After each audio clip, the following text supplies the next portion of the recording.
चलिए class start हो चुकी है ना। जिसके जिसके पास लिंक चले गया है प्लीज़ ज्वाइन हो जाइए। स्वागत है आप सबका क्लास में एक बार फिर से। जो भी क्लास में जुड़ते जाएंगे, आवाज़ आ रही है तो हाँ यस कुछ भी बोल के एक बार मैसेज करना, ठीक है। चलो,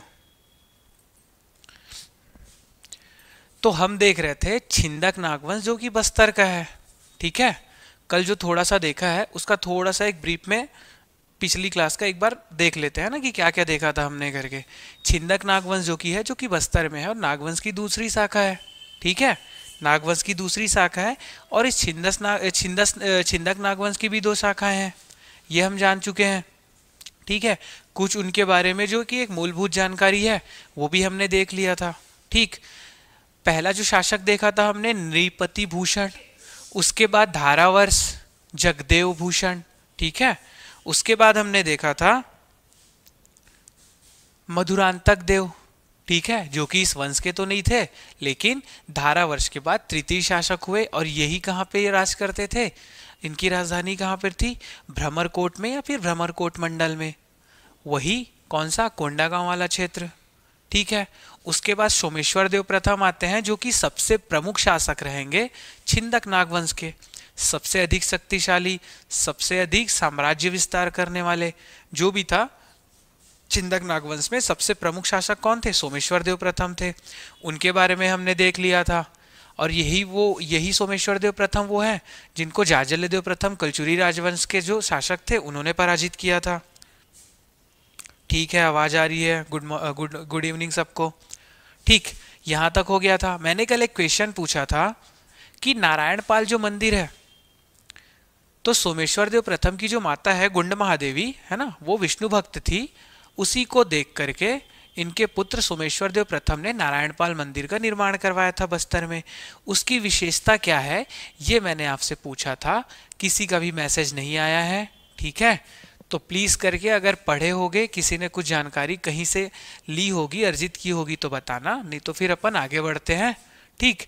अभी देखेंगे 5वें नंबर का शासक। कल सोमेश्वर देव प्रथम तक से हमने पूरा कर लिया था, ठीक है। आज आगे बढ़ते हैं, चलो।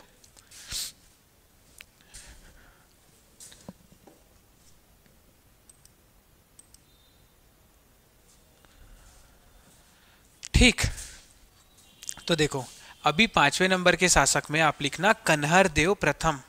कन्हर देव प्रथम क आधा न हर है ना, कन्हर देव प्रथम।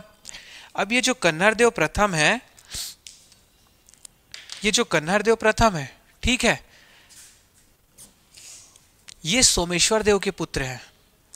सोमेश्वर देव प्रथम के पुत्र कौन है, कन्हर देव प्रथम है, ठीक है। और सोमेश्वर देव प्रथम के बाद शासक कौन बनेंगे, कन्हर देव प्रथम बनेंगे। अब ये कहां पे लिखा हुआ है कि सोमेश्वर देव प्रथम का पुत्र कन्हर देव प्रथम है, ठीक है। तो ये जो जानकारी मिलती है कि सोमेश्वर देव प्रथम का पुत्र कन्हर देव प्रथम है और वही सोमेश्वर देव प्रथम के बाद शासक बना, तो पहली जो जानकारी मिलती है वो है कुरुषपाल अभिलेख। कुरुषपाल अभिलेख किसका, सोमेश्वर देव प्रथम का, ठीक है। उसमें ये जानकारी मिलती है कि कन्हर देव प्रथम सोमेश्वर देव प्रथम का पुत्र है, ठीक है। और जानकारी मिलता है, कैसे मिलता है, कुरुषपाल अभिलेख में लिखा हुआ है परम प्रतापी राजा, परम प्रतापी राजा। और ये किसके बारे में बात हो रही है, आगे और बोल रहा हूं उसमें आपको समझ आ जाएगा। परम प्रतापी राजा, माता महादेवी, माता महादेवी, पुत्र कन्हर देव। अब बताओ किसकी बात हो रही है, परम प्रतापी राजा मतलब सोमेश्वर देव प्रथम, माता महादेवी, ठीक है, गुंड महादेवी। उसके बाद पुत्र कन्हर देव, ये शब्द लिखे हुए हैं कुरुषपाल अभिलेख में, ठीक है। एक यहां से प्रमाणित हो जाता है कि कन्हर देव पुत्र था सोमेश्वर देव प्रथम का। दूसरा जो है कि नारायणपाल में जो मंदिर है, नारायणपाल मंदिर जो बस्तर में है, ठीक है, उसमें एक अभिलेख मिलता है। वो अभिलेख किसका है, गुंड महादेवी का है। किसका अभिलेख है वो, गुंड महादेवी का, ठीक है। और इस अभिलेख में जानकारी क्या मिलती है, इस अभिलेख में जानकारी क्या मिलती है हमको कि 1111 ईस्वी में, है ना, 1111 ईस्वी में कन्हर देव शासक था। ठीक है, कन्हर देव क्या था? शासक था। कहाँ का? बस्तर का। समझ गए। और ये जो 1111 ईस्वी है, इससे क्या याद आ रहा है? सोमेश्वर देव प्रथम का जो राज्य वर्ष था, राज्यकाल था, वो यही तक था ना, 1111 तक। तो वो जब चले जाएंगे तभी तो उसका पुत्र आएगा। तो कन्हर देव प्रथम कब आया? सोमेश्वर देव प्रथम के बाद, है ना। तो ये दो जानकारी हो गई। ठीक, तीसरा जो सोर्स है जहां से मिलता है जानकारी, है ना, वो अपन देखेंगे। तीसरी जो जानकारी है वो राजपुर, राजपुर है ना, राजपुर मतलब जगदलपुर। ठीक है, राजपुर के ताम्रपत्र में भी, राजपुर ताम्रपत्र में क्या जानकारी मिलती है? इसके शासक होने की जानकारी मिलती है ना, इसके शासनकाल की जानकारी मिलती है, शासन काल की जानकारी। ठीक है, और चौथा और सबसे विशेष जो है वो आप देखना, चौथा जो है, यहाँ पे देखो बार बार कलचुरी जो शासक है ना, उनका बीच बीच में सारे जितने भी यहाँ पे शासक रहेंगे, कुछ ना कुछ चलता था, किसी से दोस्ती थी, किसी से दुश्मनी थी। ठीक है, तो हम फिर से जानते हैं कि पृथ्वीदेव द्वितीय का सामंत कौन था? जगपाल। ठीक है, पृथ्वीदेव द्वितीय का सामंत कौन था? जगपाल। ठीक है, इसने क्या किया था? कन्हर देव पर आक्रमण किया था, है ना, कन्हर देव पर आक्रमण। ठीक है, और जब जगपाल देव ने कन्हर देव पर उनकी राजधानी में आकर के आक्रमण किया, तो ये जो कन्हर देव हैं, ये अपनी राजधानी छोड़कर भाग गए थे, राजधानी छोड़कर भाग गए थे।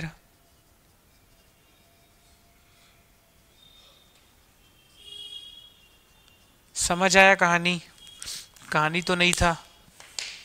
ठीक है, तो सोमेश्वर देव प्रथम के बाद शासक कौन बने? कन्हर देव प्रथम, जो कि सोमेश्वर देव प्रथम के पुत्र हैं। ठीक है, और ये जानकारी कहाँ पे मिलती है? पहली जानकारी जो हमको मिल रही है वो है कुरुसपाल अभिलेख, जो कि सोमेश्वर देव प्रथम का था।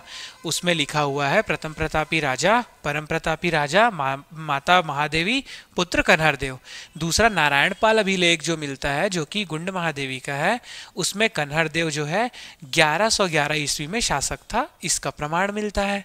राजपुर से जो ताम्रपत्र मिला है ना, उसमें इसके शासनकाल की जानकारी मिलती है। और चौथी जानकारी जो मिलती है पृथ्वीदेव द्वितीय, पृथ्वीदेव द्वितीय के आमोदा ताम्रपत्र से, है ना, आमोदा ताम्रपत्र से क्या मिलता है जानकारी? कि इसके सामंत जगपाल देव ने कन्हर देव पर आक्रमण करके, आक्रमण जब किया तो कन्हर देव ने क्या किया? अपनी राजधानी छोड़ करके भाग गए। ठीक है, यहां तक समझ आया? चलो ठीक है, अब आगे देखो, कन्हर देव के बाद जो छठा शासक आएगा वो कौन आ जाएगा? सोमेश्वर देव द्वितीय, सोमेश्वर देव द्वितीय। ठीक है, देखो अब यहां से समय नहीं देखना है कि इनका राज्यवर्ष कब से कब तक रहा। ठीक है, तो सोमेश्वर देव द्वितीय जब आ जाते हैं, ठीक है, कन्हर देव प्रथम से सोमेश्वर देव द्वितीय किस प्रकार संबंधित है, यह जानकारी नहीं मिलती है। हमको जितने शासकों के बारे में पढ़ना है हम वो पढ़ते चले जाएंगे। ठीक है, तो कन्हर देव प्रथम के बाद जो सोमेश्वर देव प्रथम, सोमेश्वर देव द्वितीय आ गया। ठीक है, अब ये किसके बाद आया? कन्हर देव के बाद आया, है ना, जो कि कन्हर प्रथम है, प्रथम के बाद शासक बनाइए। ठीक है, कन्हर देव प्रथम के बाद शासक बना। ठीक, अब देखो बारसूर, कहाँ है बारसूर? दंतेवाड़ा ना। तो बारसूर से एक शिलालेख मिलता है, बारसूर शिलालेख। ठीक है, और ये बारसूर शिलालेख जो था ना, वो किसका था? गंग महादेवी। और ये गंग महादेवी कौन थी? सोमेश्वर देव प्रथम द्वितीय की पत्नी थी। ठीक है। सोमेश्वर देव द्वितीय की पत्नी गंग महादेवी है और सोमेश्वर देव प्रथम की माता गुंड महादेवी है। ठीक है, मिक्स नहीं करना। तो सोमेश्वर देव द्वितीय की पत्नी कौन? गंग महादेवी। और इन्हीं का बारसूर से एक शिलालेख मिलता है। ठीक है, बारसूर से क्या मिला? एक शिलालेख मिला। ठीक, और इस शिलालेख में क्या है? जो सोमेश्वर देव है ना, इनकी एक उपाधि मिलती है। सोमेश्वर देव की जो उपाधि थी इसमें राजभूषण की। ठीक है, कौन सी उपाधि थी? राजभूषण, राजभूषण। ठीक है। सोमेश्वर देव द्वितीय जो कि कन्हर देव प्रथम के बाद शासक बना, और इसकी पत्नी कौन है? गंग महादेवी। शिलालेख कहाँ है? बारसूर में। ठीक है, किसका? गंग महादेवी का। और इसी शिलालेख से एक जानकारी क्या मिलती है? इसी शिलालेख से एक जानकारी ये मिलती है कि, अब ध्यान से सुनना, यहीं पे बारसूर में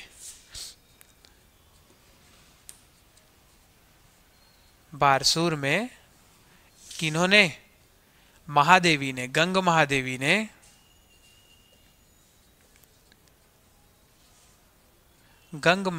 ने ठीक है, एक मंदिर बनवाया था। मंदिर का नाम क्या था? बत्तीसा मंदिर। बत्तीसा मंदिर का निर्माण करवाया था, है ना। और बत्तीसा मंदिर का निर्माण करवाया, और इस मंदिर में 2 शिवलिंग स्थापित किए, है ना। 2 शिवलिंग। शिवलिंग कितना? 2। ठीक है, एक इधर और एक दूसरा। तो जो पहला शिवलिंग है वो अपने पति के नाम पर, और जो दूसरा शिवलिंग है वो स्वयं के नाम पर।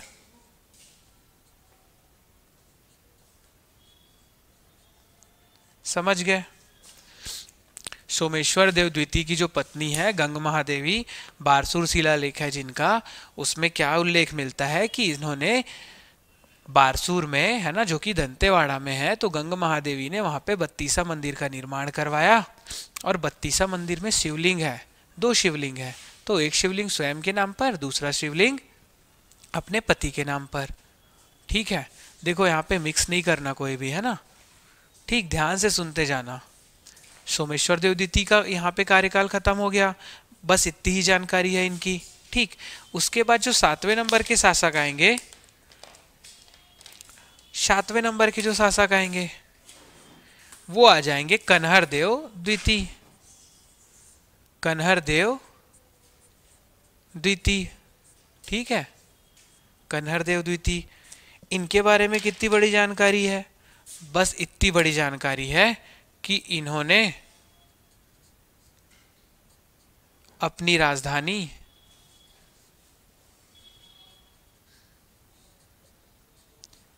दंतेवाड़ा को बनाया था।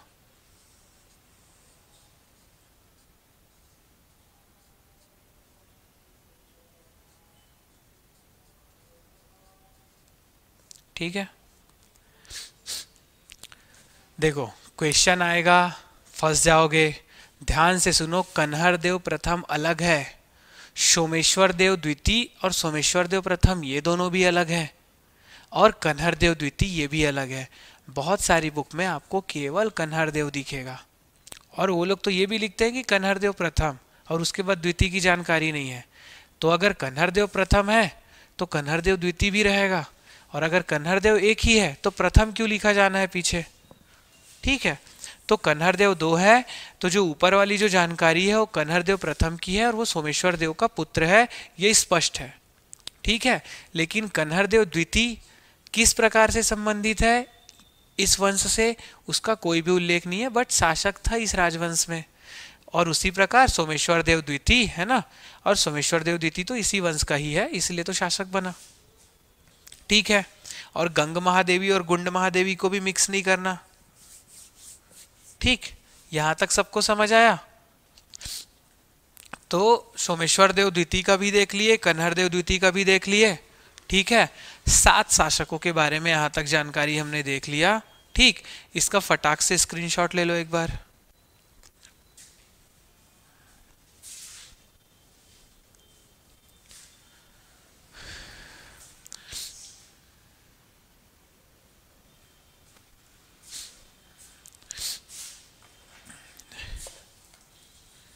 किसी को नहीं पता चला, कोई नहीं ढूंढ पाया कि नारायण पाल मंदिर की विशेषता क्या है? हाँ, किसी को नहीं मिला कि ढूंढे नहीं हो कोई? फिर से वैसे ही कर रहे हो क्या कि क्लास नहीं अटेंड करना है करके? क्रिसमस मनाने चले गए?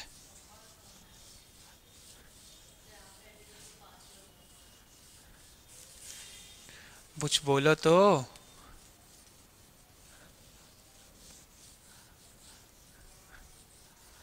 कैसे चलेगा, ऐसे रहोगे तो?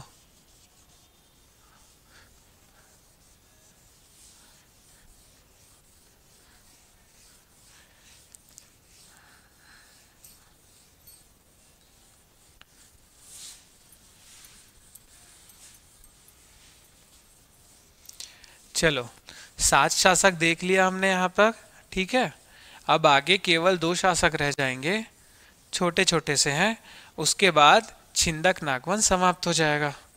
ठीक है, अब केवल 2 शासक रह गए।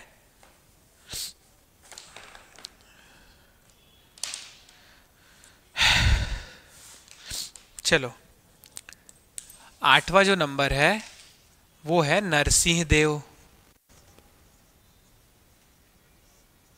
नरसिंह देव ये भी शासक थे। ठीक है, ये भी शासक आएंगे, 8वें नंबर पे आएंगे। ठीक है, छिंदक नागवंश के नरसिंह देव। ठीक है,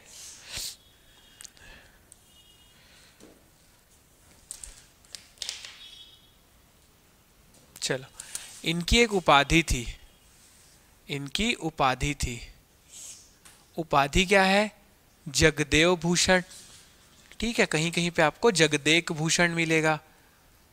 जगदेव भूषण। ठीक है, कहीं कहीं पे क्या मिलेगा? जगदेक भूषण मिलेगा। किसके बारे में बात हो रही है? नरसिंह देव के बारे में। ठीक है, इनका 2 शिलालेख मिलेगा। 2 शिलालेख मिलेगा। ठीक है, कितना शिलालेख? 2। उसमें से जो पहला है, जो पहला शिलालेख है वो आपको मिलेगा भैरमगढ़ से। भैरमगढ़ कहाँ पे है? बीजापुर में है। पहला शिलालेख कहाँ से मिला? भैरमगढ़ से। भैरमगढ़ कहाँ पे है? बीजापुर में है। ठीक है, बीजापुर में है पहला। अब यहाँ पे जो मिलता है, जो शिलालेख मिला है, इसमें जो जानकारी मिलती है कि क्या मिलती है, ये जो कि नरसिंह देव है ना, ये क्या थे? ये माणिक्य देवी के, माणिक्य देवी है ना, माणिक्य देवी, कहीं कहीं पे आपको माणिक देवी मिलेगा है ना, के उपासक थे। ठीक है, माणिक्य देवी के उपासक थे। और ये जो माणिक्य देवी है ना, इसको समीकृत किया जाता है, इसकी समानता दर्शाई जाती है दंतेश्वरी देवी से, है ना, दंतेवाड़ा की दंतेश्वरी माता से।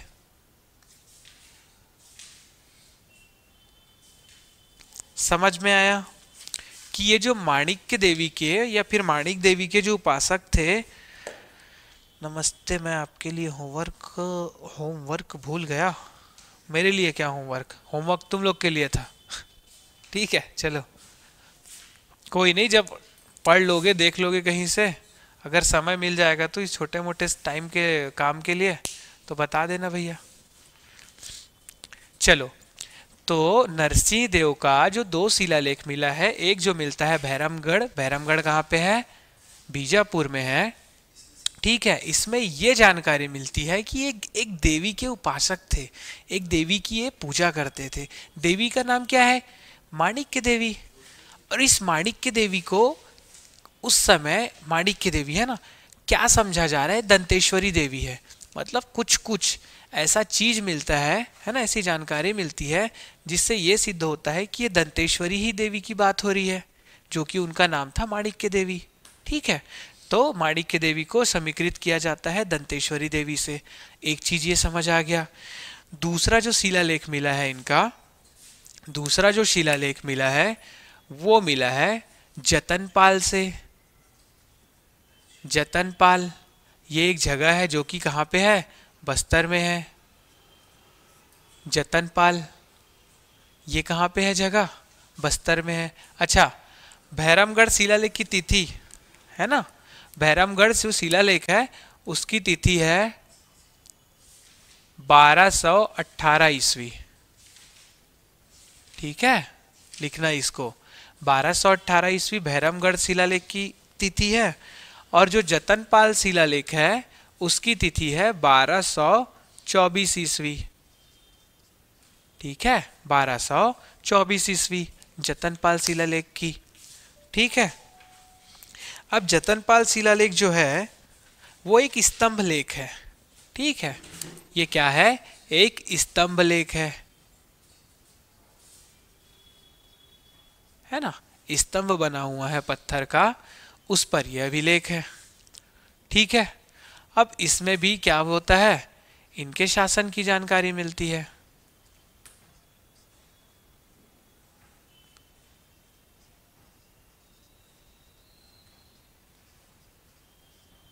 ठीक है, कौन से शासक का पढ़ रहे हैं यहाँ पे? नरसिंह देव का। नरसिंह देव उपाधि जगदेव भूषण या फिर जगदेव भूषण। ठीक है, इनका दो शिलालेख मिलता है, एक जो है भैरमगढ़ से या फिर बीजापुर से, उसकी तिथि है 1218 ईस्वी। और उसमें ये जानकारी मिलती है कि ये माणिक्य देवी के उपासक थे, माणिक्य देवी अर्थात दंतेश्वरी देवी। दूसरा जो शिलालेख है, वो जो स्तंभ लेख है, वो मिलता है हमको जतनपाल से, जो कि बस्तर में है, इसीलिए उसका नाम है जतनपाल। ठीक है, जतनपाल स्तंभ लेख है, इसकी तिथि है 1224 ईस्वी। इसमें जानकारी मिलती है इसके शासनकाल की। ठीक, अब यहाँ पे ध्यान देना थोड़ा सा, इसके पश्चात है ना, किसके पश्चात? नरसिंह देव के पश्चात, इनके पश्चात किस ये जो शासन है ना, ये जो वंश है ना, इसके पश्चात इस वंश के शासकों की क्रमबद्ध जानकारी नहीं मिलती है। क्रमबद्ध जानकारी नहीं मिलती है।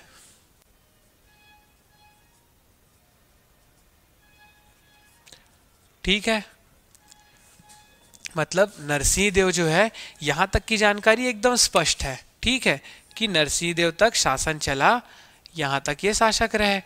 इसके बाद जो आगे के शासक हैं उनका कोई भी क्रमबद्ध इतिहास नहीं मिलता।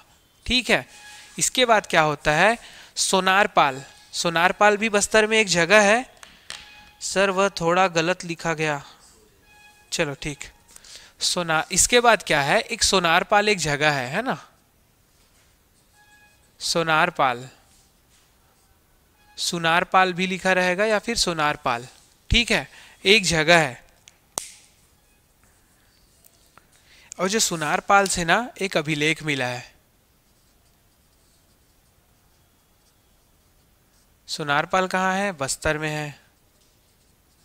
यहां से एक अभिलेख मिला है, वो अभिलेख जो है वो तिथि विहीन है, उसमें तिथि नहीं है। ठीक है, तिथि विहीन समझ गए ना, तिथि विहीन है, उसमें तिथि नहीं है। उसमें एक राजा का वर्णन है, जय सिंह देव।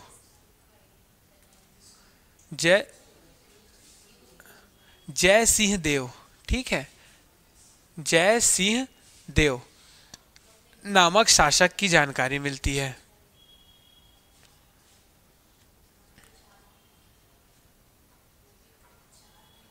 समझ गए? नरसिंह देव के बाद कोई भी क्रमबद्ध शासकों की जानकारी नहीं मिलती। सोनारपाल अभिलेख जो कि एक तिथिविहीन अभिलेख है, जो कि बस्तर में एक अभिलेख मिलता है ना, उसमें जय सिंह देव नामक एक शासक का नामोल्लेख है, उसके नाम का उल्लेख है। बस इतना, ठीक है।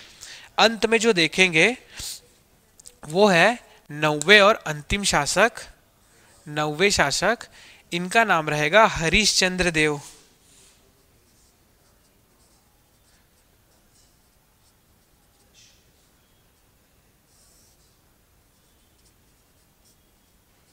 हरिश्चंद्र देव। अब ये जो हरिश्चंद्र देव है ये अंतिम शासक रहेंगे, ठीक है। इसके बाद क्या है, छिंदक नागवंश समाप्त। अंतिम शासक, शासक मेरे को बोलने नहीं आता श और स, ठीक है, शासक। अंतिम शासक कौन है, हरिश्चंद्र देव। अब देखो टेमरा, टेमरा, टेमरा कहाँ है, बस्तर में है, ठीक है। टेमरा कहाँ है, बस्तर में है। यहाँ पे एक खंडित लेख मिलता है, ठीक है, ठीक, एक लेख मिलता है जो कि क्या है, वो एक सती स्मारक है। एक लेख मिलता है जो कि क्या है, सती स्मारक है, ठीक है। ध्यान रखना, सती स्मारक है। टेमरा बस्तर में एक सती स्मारक लेख मिला है, उसकी जो तिथि है वो है 1324 ईस्वी, ठीक है। और हमने देखा था कि छिंदक नागवंश कब से कब तक है, 10वीं सदी से 14वीं सदी। तो ये 1300 के बाद है, मतलब 14वीं सदी, और ये अंतिम शासक आ गए, ठीक है। चलो अंतिम शासक आ गए, सती स्मारक लेख मिला है, और यही इस राजवंश का अंतिम अभिलेख भी है। अंतिम शासक और ये अंतिम अभिलेख, ठीक, यहां तक समझ आ गया। अभी जो टेमरा से जो सती स्मारक लेख मिला है ना, इसमें एक छोटा सा इसमें से कहानी बनता है, ठीक है। इसमें एक छोटा सा कहानी बनता है। कहानी ये है कि वारंगल जगह जानते हो, वारंगल ये है आपका कहाँ पे तेलंगाना में। तो वारंगल के चालुक्य, वारंगल के चालुक्य, उसमें से एक व्यक्ति था, उसका नाम है अन्नम देव। वारंगल के चालुक्य के एक नाम है उस व्यक्ति का, अन्नम देव। अन्नम देव ने क्या कहा, क्या किया, आया यहाँ पे बस्तर में, है ना, एकदम से आके कुछ नहीं, कुछ दिन रहा, है ना। अब उसकी कहानी जब आगे पढ़ेंगे तब समझ आएगा। अन्नम देव, बस नाम याद रखना। अर्धरात्रि में, अर्धरात्रि में महल में प्रवेश करके, किसके महल में, हरिश्चंद्र के, है ना। अर्धरात्रि में हरिश्चंद्र के महल में प्रवेश करके उनकी हत्या कर दी, ठीक है। और इसके बाद क्या हुआ, हत्या कर दी और काकतीय राजवंश की नींव रखी, काकतीय वंश की नींव रखी। समझ गए कि छिंदक नागवंश के बाद काकतीय राजवंश कैसे आया। अन्नम देव, ये नाम याद रखना, ठीक है। अन्नम देव ने क्या किया कि जो बस्तर के जो शासक थे, छिंदक नागवंश की शासक, क्या नाम था उनका, हरिश्चंद्र देव, आधी रात में उनकी महल में प्रवेश करके उनकी हत्या कर दी। और क्या किया, जो हरिश्चंद्र की बेटी थी ना, हरिश्चंद्र की बेटी का नाम क्या था, चमेली देवी, ठीक है।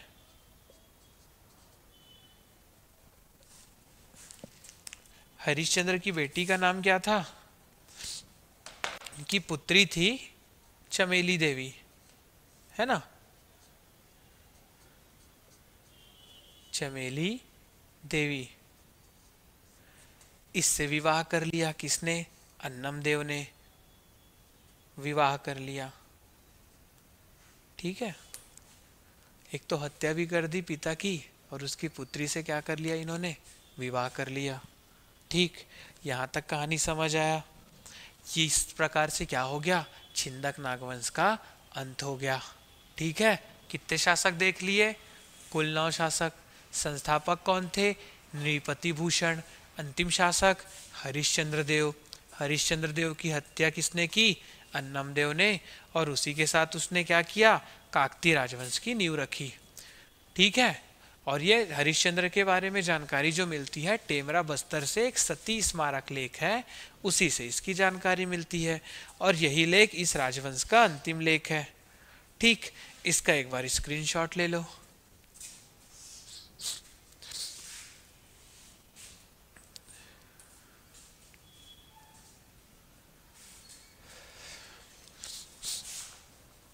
तो यहां से क्या समाप्त हो गया, छिंदक नागवंश समाप्त हो गया।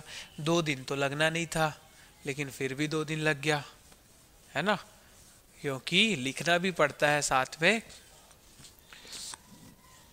मार्कर से बोर्ड में, और डस्टर से मिटाना भी पड़ता है, और फिर से लिखना पड़ता है, फिर मिटाना पड़ता है। ठीक है, तो चलो यहाँ पे काकतीय राजवंश, सॉरी छिंदक नागवंश समाप्त हो गया। कुछ एक विशेष चीज है ना जो अभी लिखवाना है इसी राजवंश से, है ना, छिंदक नागवंश से। ध्यान से लिखना, क्वेश्चन यहाँ से नहीं आएगा, ये तो चलो है गुंजाइश, लेकिन अभी जो बताऊंगा वहां से ना आए इसका बहुत कम चांस है ना, वहां से आ ही जाता है। ठीक, अब हेडिंग डालना बारसूर। बारसूर, ठीक है। अब बारसूर में क्या क्या चीजें हैं, क्या क्या चीज बना है, उसके बारे में थोड़ा सा देखेंगे, 3-4 लाइन का है। ठीक है, देखो जो बारसूर है ना दंतेवाड़ा में, प्राचीन समय में क्या था पता है, वहां पे तालाब था, और क्या था, मंदिर था। ठीक है, 147 147 तालाब था, और 147 ही क्या था, मंदिर भी था। 147 तालाब था और 147 मंदिर था, कहाँ पे, बारसूर में। ठीक है, बहुत ज्यादा था। उसके बाद क्या हुआ, बाद में जब भविष्य में मंदिर क्या हो गए, टूट फूट गए, और क्या हो गया, तालाब जो है वो सूख गया, है ना, अभी थोड़ी ना है उतना। तो इतनी ज्यादा मात्रा में मंदिर जो थे, इसी वजह से, है ना, इसी वजह से ये जो बारसूर है ना, इसको क्या कहा जाता है, अभी भी कहा जाता है, और क्वेश्चन आएगा यहां से, इसे कहा जाता है छत्तीसगढ़ की छोटी काशी, या छत्तीसगढ़ का छोटा काशी। छत्तीसगढ़ का छोटा काशी किसको कहा जाता है, बारसूर दंतेवाड़ा को, छत्तीसगढ़ का छोटा काशी। और किस लिए कहा जाता है, मंदिरों की अधिकता के लिए।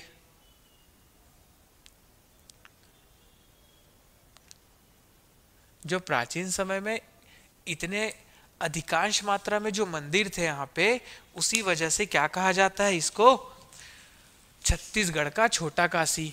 आप लोग ये बताना मेरे को कमेंट करके या मैसेज में, भारत का छोटा काशी किसको कहते हैं। ठीक है, भारत का छोटा काशी किसको कहते हैं, ये आप लोग बताओगे। ठीक है, भारत का छोटा काशी। चलो अब देखना बारसूर में और क्या क्या चीजें हैं। बारसूर में एक तो है मामा भाजा मंदिर। मामा भाचा मंदिर क्या है बारसूर में, पहला मामा भाचा मंदिर।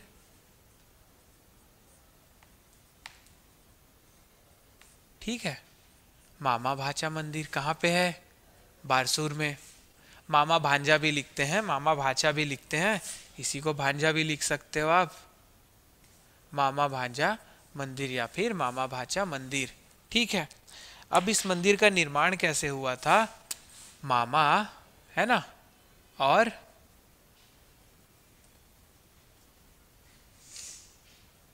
भाचा, है ना, नामक दो व्यक्तियों ने, नामक दो व्यक्ति दो व्यक्तियों ने एक ही दिन में क्या किया था, निर्माण किया था इसका। एक ही दिन में मामा भाचा मंदिर का निर्माण मामा तथा भाचा नामक दो व्यक्तियों ने किया था एक ही दिन में, इसलिए इसका नाम क्या हो गया, मामा भाचा मंदिर। इन्हीं के नाम पर, है ना, इन्हीं के नाम पर, इन्हीं के नाम पर। ठीक है, मैं बोल दिया कि छिंदक नागवंश समाप्त हो गया करके, तो सब भाग गए क्या? भाग जाओ, मेरे क्या है। इन्हीं के नाम पर मंदिर का नाम।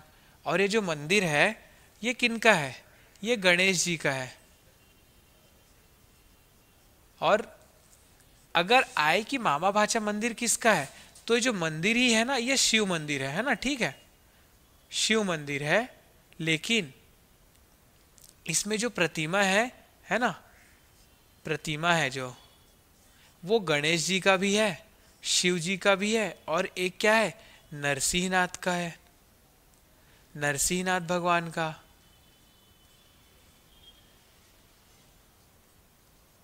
ठीक है, प्रतिमा 3 की है और मंदिर कौन सा है, शिव मंदिर है।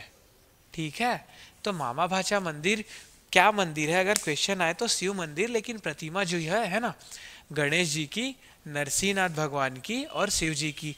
शिव जी का वहां पे प्रतिमा भी नहीं है, एक शिवलिंग है छोटा सा, उसके बाजू में गणेश जी की मूर्ति है, उसके बाजू में नरसिंह भगवान की मूर्ति है। ऐसा है, उसी को क्या कहते हैं, मामा भाचा मंदिर कहते हैं। ठीक है, बारसूर में एक चीज ये हो गया। बारसूर में दूसरी चीज देखेंगे, वो है विशाल गणेश की प्रतिमा, विशाल गणेश।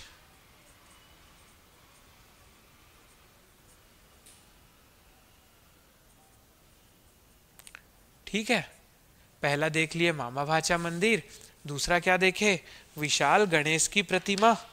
और ये जो विशाल गणेश की प्रतिमा है, इसमें आप देखोगे कि ये जो प्रतिमा है ना, इसमें दो बड़ी मूर्तियां हैं, दो दो मूर्तियां हैं ना,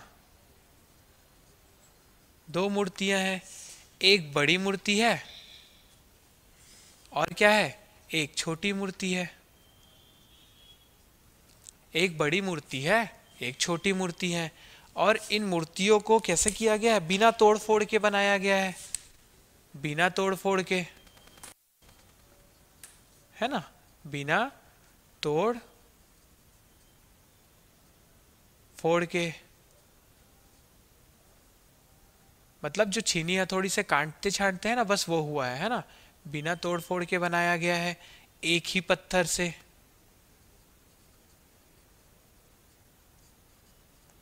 समझ गए। विशाल गणेश की जो प्रतिमा है, जो मंदिर है, विशाल गणेश की मंदिर, विशाल गणेश की प्रतिमा का जो मंदिर है, वहां पे दो मूर्तियां हैं, एक बड़ी मूर्ति है और एक छोटी मूर्ति है। और ये दोनों ही मूर्ति, जो चट्टान होता है ना, एक ही चट्टान या एक ही पत्थर से काट छांट के बनाया गया है, बिना तोड़ फोड़ किए। ठीक, और इसकी जो विशेषता है, ठीक है, विशेषता जो है इसी विशाल गणेश की प्रतिमा की विशेषता, ठीक है, विशेषता में क्या है कि इसमें जो बड़ी मूर्ति है ना, इसमें गणेश जी द्वारा, बड़ी मूर्ति में गणेश जी द्वारा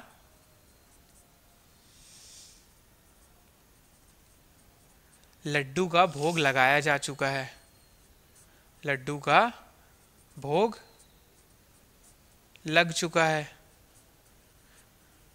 भोग लग चुका है मतलब वो खा चुके हैं, उसको जूठा कर चुके हैं बड़ी मूर्ति में। ठीक है, और ये जो छोटी मूर्ति है ना, इसमें क्या है, लड्डू को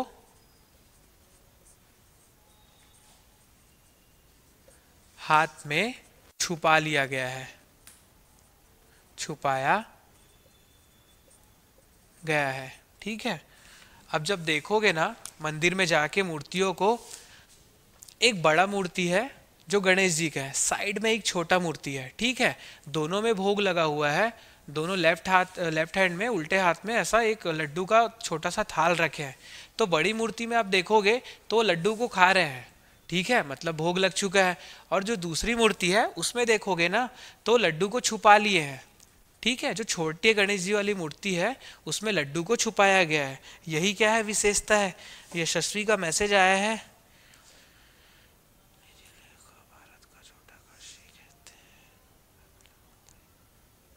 भिवानी जिले को, भिवानी जिले को नहीं कहते भारत का छोटा काशी, ठीक है, गलत है। और अभी अभी का क्वेश्चन का आंसर कर रहे हो, कल के क्वेश्चन का आंसर दो, नारायण पाल मंदिर का बताओ, ठीक है। भारत के छोटे काशी मेरे को भी नहीं पता, भारत का छोटा काशी मेरे को बताना कि किसको बोलते हैं, ठीक है, लेकिन इसको नहीं बोलते हैं। चलो, तो ये विशाल गणेश की प्रतिमा के बारे में हमने देख लिया। दो बड़ी मूर्ति, सॉरी, दो मूर्ति हैं, एक बड़ी एक छोटी, एक ही चट्टान से बनाई गई है बिना तोड़ फोड़ के, है ना। और क्या है, इसकी विशेषता भी देख लिए, एक में लड्डू का भोग लगाया जा चुका है, एक में लड्डू को छुपाए रखे हुए हैं, ठीक। और पहला चीज क्या देखे थे बारसूर में, मामा भाचा मंदिर, दूसरा चीज देखे विशाल गणेश की प्रतिमा। अभी यहाँ पे तीसरा चीज देखेंगे, वो क्या है, बत्तीसा मंदिर। बत्तीसा मंदिर किसने बनवाया था, अभी कुछ समय पहले मैंने बताया था कि इसको सोमेश्वर देव द्वितीय की जो पत्नी थी गंग महादेवी, उसने बनाया था। अब देखो, ये बत्तीसा मंदिर को बत्तीसा मंदिर क्यों कहते हैं, बत्तीसा मंदिर को बत्तीसा मंदिर क्यों कहते हैं, यहाँ पे 32 स्तंभ है। कितने स्तंभ है, 32 स्तंभ। और वो कैसे हैं, 8 गुणित 4 के मल्टीपल में है, 8 गुणित 4 के भाजक में है, ठीक है। मतलब एक रो में पूरे के पूरे 8 स्तंभ है, 8 खंबे हैं, और उन 8 खंबों के पीछे 3-3 खंबे और हैं, मतलब 4 अट्ठे 32, ठीक है। ये बत्तीसा मंदिर है, इसीलिए खंबों की संख्या के आधार पर इसको क्या कहा गया, बत्तीसा मंदिर कहा गया, ठीक है। अब देखो यहाँ पे क्या है, ध्यान से सुनना, यहाँ पे 2 शिवलिंग है, वैसे भी पता है ना, 2 शिवलिंग है। गंगा महादेवी ने क्या किया था, एक शिवलिंग अपने नाम से, दूसरा शिवलिंग अपने पति के नाम से। यहाँ पे बीच में अंतराल है, मैं पूरा डिजाइन बता रहा हूं ना मंदिर का। 2 शिवलिंग है और अंतराल है। अब 2 शिवलिंग है मतलब 2 गर्भगृह हैं, 2 गर्भगृह हैं, 2 शिवलिंग है इस क्या बोलते हैं इस मंदिर में, अंतराल है एक और 2 गर्भगृह हैं, समझ गए, 2 गर्भगृह, 2 शिवलिंग और एक अंतराल। अंतराल किसको बोलते हैं अभी बताऊंगा, ठीक है। तो देखो, जब जाओगे ना मंदिर में तो सामने क्या है, आपको 8 स्तंभ दिखेंगे, उन 8 स्तंभों के बाद क्या है, 3-3 स्तंभ पीछे है, 32 स्तंभ हो गया। जैसे मंडप, जैसे मैंने बताया था, कहाँ का बताया था, मड़वा महल का, वहां पे 16 थे, यहाँ पे डबल 32 है, ठीक है। तो आप इमेजिन करो कि 8 खंबे हैं, उसके बाद जब आगे जाओगे, है ना, तो 8 खंभ बीच में खड़े हो, तो बीच वाला हिस्सा खाली है, जब आगे देखोगे तो, है ना, खंभों के बाद आगे देखोगे तो बीच वाला हिस्सा खाली है। अब उस खाली हिस्से के दाहिने ओर एक गर्भगृह है और बाएं ओर भी एक गर्भगृह है। गर्भगृह मतलब पता है ना, मंदिर जहाँ पे भगवान की मूर्ति होती है, देवी देवताओं की मूर्ति होती है, ठीक है। तो राइट साइड एक गर्भगृह है, दाहिने ओर, उस अंतराल के दाहिने ओर खाली जो जगह है उसको अंतराल कहते हैं, ठीक है।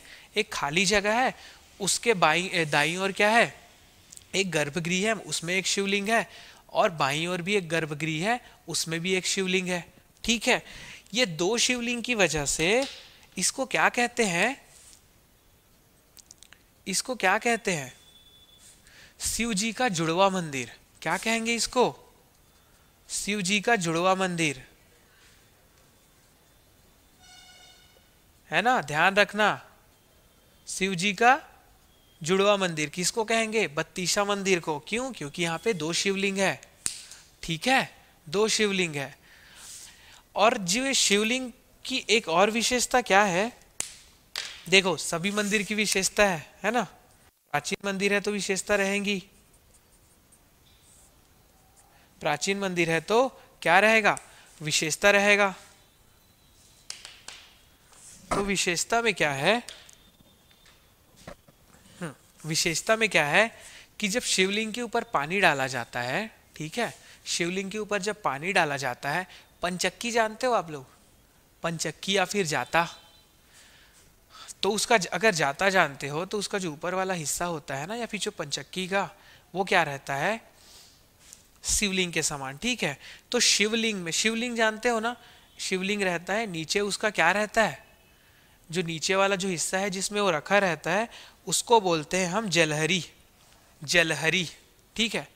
तो देखो ये शिव जी का जुड़वा मंदिर, इसलिए यहाँ पे जुड़वा मंडप वाला भी मंदिर पूछ लेते हैं ना, तो यहाँ पे जुड़वा मंडप भी लिख लेना, जुड़वा मंडप, क्योंकि दो क्या है? दो गर्भगृह हैं। हाँ, तो देखो, तो जब पानी डालते हैं उसमें, जब पानी पड़ता है शिवलिंग के ऊपर, तो शिवलिंग घूमने लग जाता है।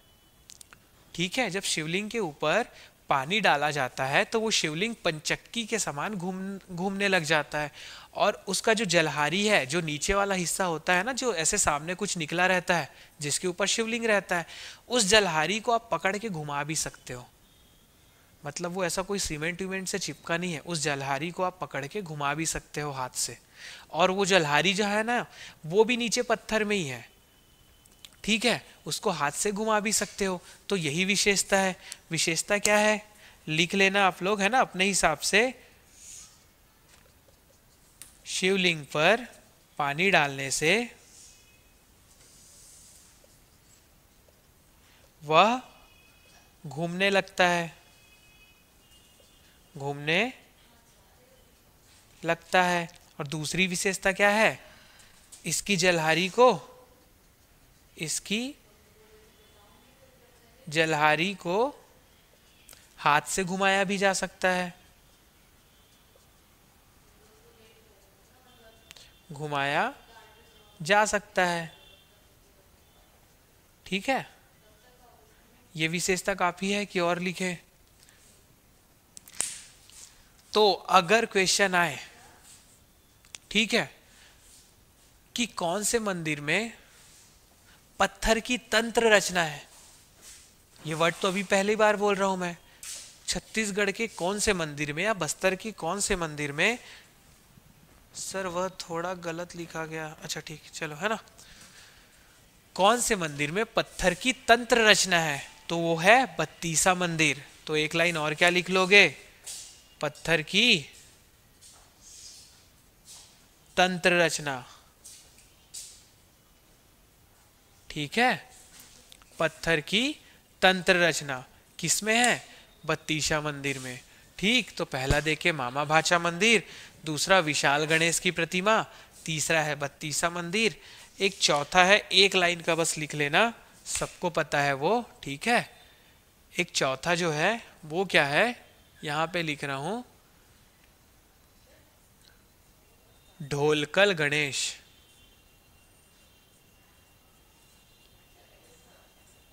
ढोलकल गणेश। ढोलकल गणेश क्या है? आजकल बहुत सब कोई जाते भी हैं। जो ढोलकल गणेश है ना, ये कहाँ पे है? बारसूर में ही है, मतलब दंतेवाड़ा में। जब दंतेवाड़ा में प्रवेश करोगे ना, तो पहले ही ये पड़ जाता है ना, दंतेवाड़ा में शुरुआत में ही पड़ जाता है। क्या चीज पड़ जाता है? ये ढोलकल गणेश, है ना। बारसूर में, दंतेवाड़ा में, जो बैलाडीला की पहाड़ी है ना, बैलाडीला पहाड़ी, सबको समझ आ रहा है ना कि बोर लग रहा है? बैलाडीला पहाड़ी में ढोलकल पर्वत है ना, ढोलकल पर्वत में, ढोलकल पर्वत पर स्थित है। और इसका नाम ये ढोलकल गणेश क्यों पड़ा? कि जो गणेश जी की आकृति है ना, गणेश जी की आकृति, ढोलक के समान है। ठीक है, वैसे भी पेटू होते हैं ना, बड़ा सा पेट होता है, ढोलक के समान है। इसीलिए ये जो गणेश जी का जो है ना, जो एक प्रतिमा है, उसका नाम क्यों पड़ा, क्या पड़ा, ढोलकल गणेश पड़ा, क्योंकि गणेश जी की आकृति ढोलक के समान है। और इसी के कारण इस पर्वत का नाम भी क्या पड़ा, ढोलकल पर्वत पड़ा। ठीक है, इसी आकृति के कारण ये पर्वत का नाम भी इसी कारण। ठीक है, इसी कारण पर्वत का नाम भी, समझ गया ना, इसी कारण। ऐसा नहीं है कि पर्वत का नाम था ढोलकल, इसके लिए प्रतिमा का नाम ढोलकल पड़ा, नहीं है।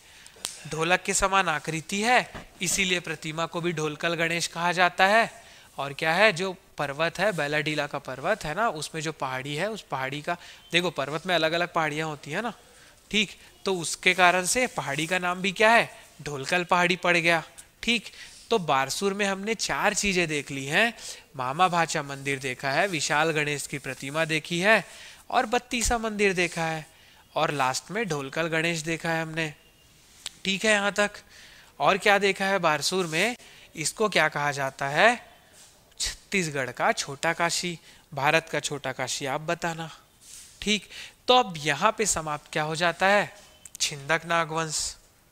यहाँ पे क्या समाप्त हो जाता है, छिंदक नागवंश। इसका एक बार स्क्रीनशॉट ले लेना।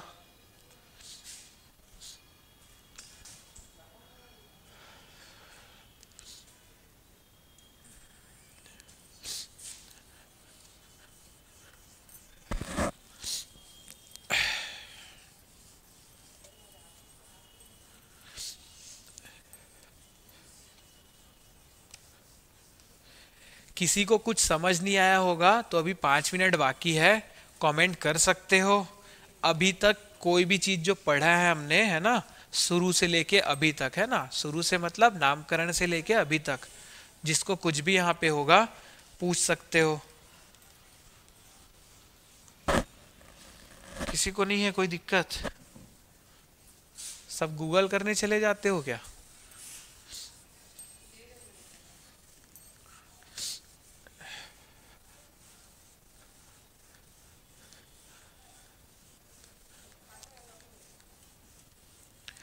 तो देखो नेक्स्ट वीक, है ना, जो क्लास होगी उसमें काकती राजवंश हमको पढ़ना है।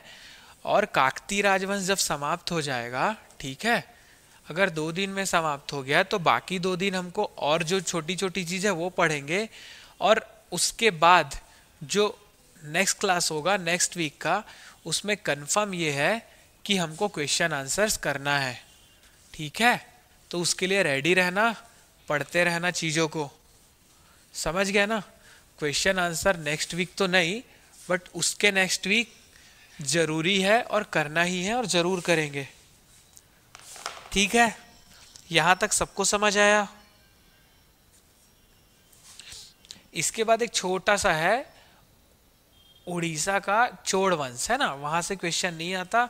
और चोड़ वंश के बारे में अगर कुछ क्वेश्चन आएगा भी तो हम देख चुके हैं कलचुरी में, है ना, कि जाजल्यदेव प्रथम ने भुजबल को पराजित किया था। वही भुजबल कहाँ का था, स्वर्णपुर उड़ीसा के चोड़ वंश का था, स्वर्णपुर उड़ीसा के। ठीक है ना, ये देख लिया था हमने। उसको वापस से फिर अनंत वर्मन चोड़गंग ने क्या किया था, स्थापित किया था, जब इसने उसको गद्दी से हटा दिया था पराजित करके। ठीक, एक सोमेश्वर देव तृतीय करके आएंगे। सोमेश्वर देव तृतीय अगर आता है, सोमेश्वर देव तृतीय, हमने केवल सोमेश्वर देव प्रथम और द्वितीय देखा, अगर सोमेश्वर देव तृतीय आएगा तो उसको आंख बंद करके क्या करना है, उड़ीसा के चोड़ वंश का है।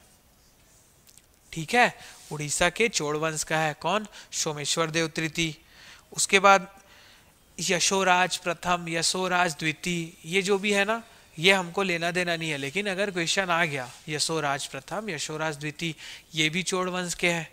ठीक, हमको भुजबल वाली कहानी याद रखनी है, सोमेश्वर देव तृतीय एक है, उसको याद रखना है। ठीक है, और क्या रखना है, यशोराज प्रथम और यशोराज द्वितीय। एक चीज और कि सोमेश्वर देव तृतीय जो थे, उनकी एक उपाधि थी चक्रधारी की, सॉरी चक्रवर्ती की, है ना।